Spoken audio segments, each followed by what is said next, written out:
He's the mayor. He's the mayor. No, I'm not kidding. He's the mayor calling me. Yeah, anyway. Yeah, so I won't answer.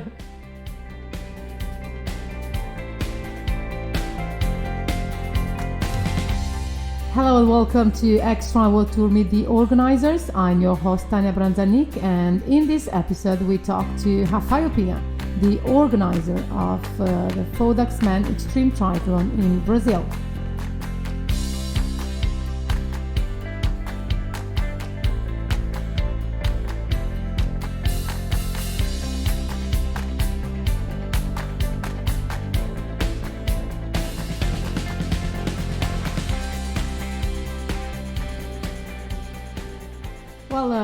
Hello, Rafael Pina, and welcome to XTRI World Tour Meet the Organisers. Can you please tell us a little about you and your team who put together the Fodaxman? Yes, hello Tanya, nice to talk to you.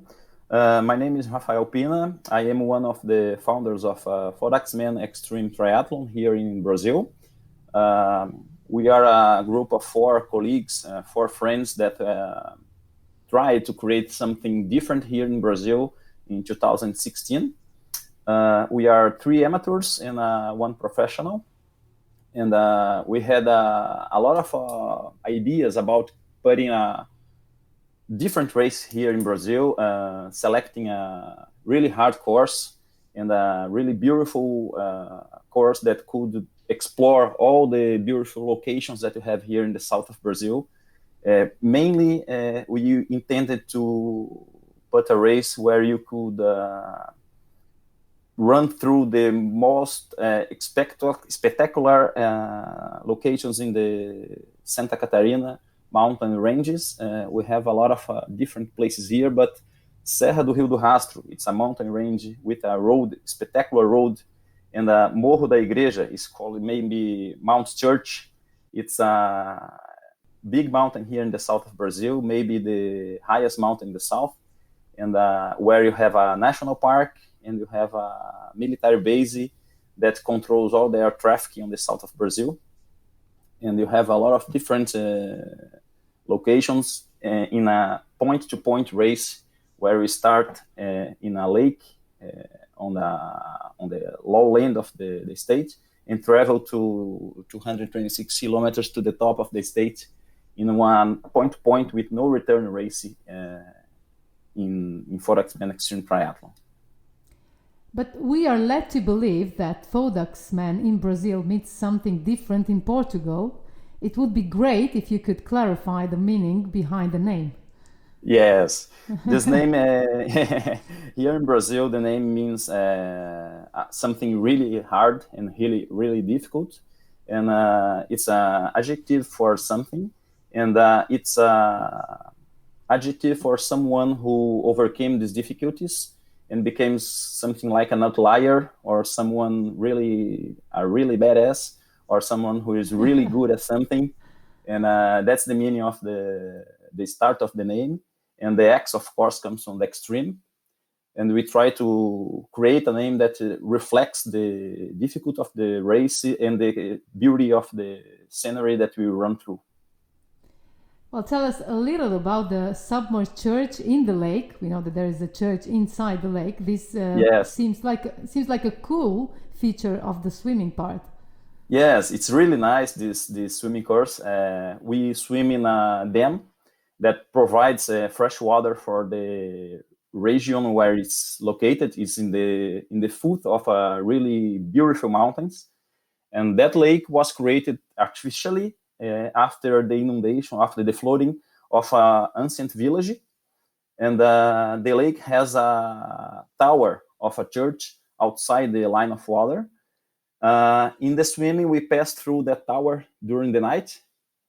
And it's really nice to swim in a lake during the night, in the dark, where you know there is a village on the water, and you can see swimming a tower of a church emerging from the water in the midst of the fog in the early morning, when you start to leave the water in the dawn, in the start of the day.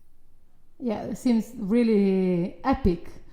Yes, it's this really, part of the really. race. Yeah. Yes, yes. The place is beautiful. It's a natural sanctuary here. We have here in that city. It's called the city is Nova Veneza.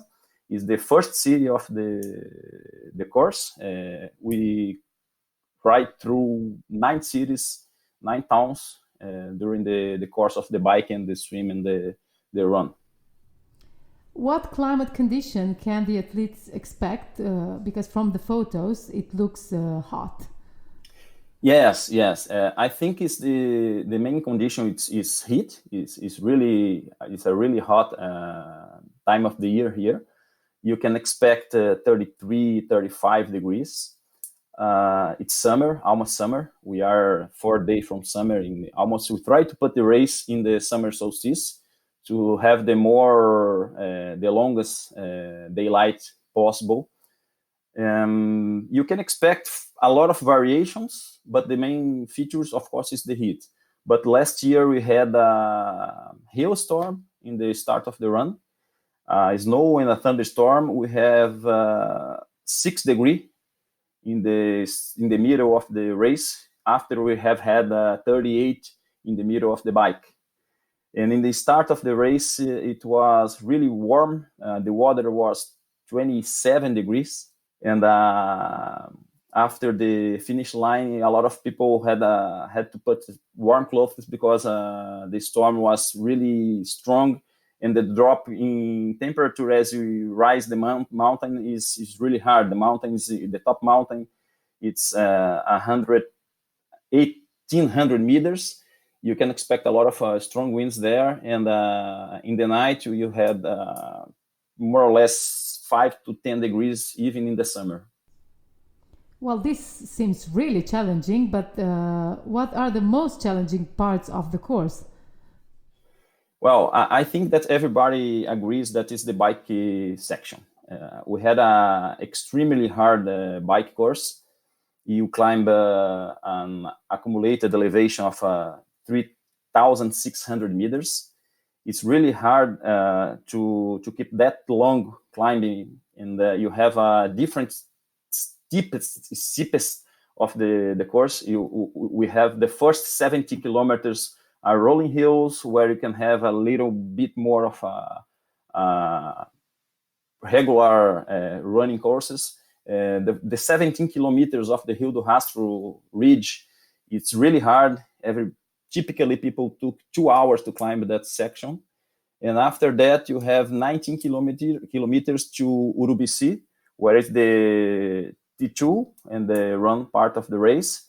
And you have another almost 1,500 meters of climbing, and long rolling hills and long climbs and long descents. So the bike course, I think, is really the most hard, most extremely demanding part of the race. Tell us a little bit about the communities that Fodaxman will support, and how do you make use of local services? Yes, as I said, we go through 9 municipalities, 9 towns, and the starting and the finishing cities are really involved in the race. They support us broadly. They provide a local for briefing. They provide us with sightseeing for the supporters and their families. We provide a lot of work inside the cities. Last year, we had more or less 300 people traveling during the race. It's a 3 days event. We start with the briefing and all the formalities in the bike check-in in the Friday.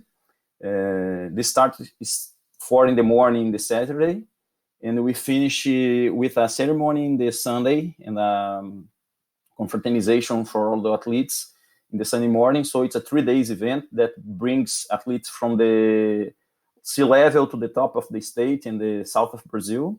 And the communities get really involved on the race. They go to the cheering the athletes. They try to help every way they can. We use local people from Nova Veneza to help us on the swim section, to work on the kayaks and to work in the water. We work with people from Urubici, the main city of the race, to organize the course, to mark and to clean the course. In Urubici, we have a lot of technical authorizations that are needed to put the run, as we run through a national park and we run to the top of a national security area that is maintained by Brazilian Air Force. They had a radar there that controls all the Brazilian South Brazilian air traffic, and it's a really controlled place. And the Ministry of Defense and the Ministry of Environment here in Brazil provide all the authorizations. They get really involved in the race. Last year we have the local chief of ICMBio, which is the main organ of environment in Brazil, cheering us in the race on the top of the mountain. And all the guys from the military base there and the local people try to climb the mountain.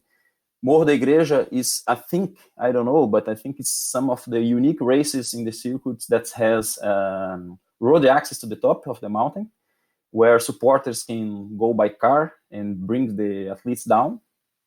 And it's really good for logistics and for the public they can see, and they can it's possible to run with the athlete, but local people can even run with the athlete in the part of the run course, in the small villages in the lower parts of the run course. Talking about the athletes, could you please tell us why do you have a limit of 100 people, 100 participants in the race? Yes, of course. This race is a little special, as I said, because of the place where we put the finish line. So we put this limit because the Morro da Igreja, or Mount Church, has a controlled number of visitors per day. They allow only 250 cars going there every day. So as we start the running really late in the afternoon, by more or less 3 or 4 in the afternoon, the last 16 kilometers are in the national park. And the national park authority controls the people, so there is only 250 cars allowed per day. And we have to subtract this number of visitors to allow the athletes and supporters to go there. And that's the main reason as why we have this limited number of people. The second one is the Rio do Rastro Ridge, where is a road really narrow, and there is really difficult points to overcome cyclists. And you have a lot of cars involved in the race, so we try to limit this for this part of the race too. But the main reason is the National Park Authority and the possibilities to get the athletes to the top of the mountain. So if athletes are to choose Fodaxman, what other activities are available nearby so they can stay a little longer? Oh, yes. I think there is a lot of activities and attractions. The south of Brazil, especially Santa Catarina, the state where we are located, is really well served, is really well positioned to tourism. We had a lot of options from gastronomy, local food. Accommodations vary from any range in the desired level. You have 2 national parks close to the course. And in Urubici, the last city of the race, you have a lot of attractions. Like you can ride bikes through really beautiful courses. You can trek into mountains. You can go to rivers and do some raftings. We have a lot of winery places here. You can go to vineyards to try some local wines. You have a really strong history of colonization, European colonization here. So we have some cities in the course that speaks, for example, Italian.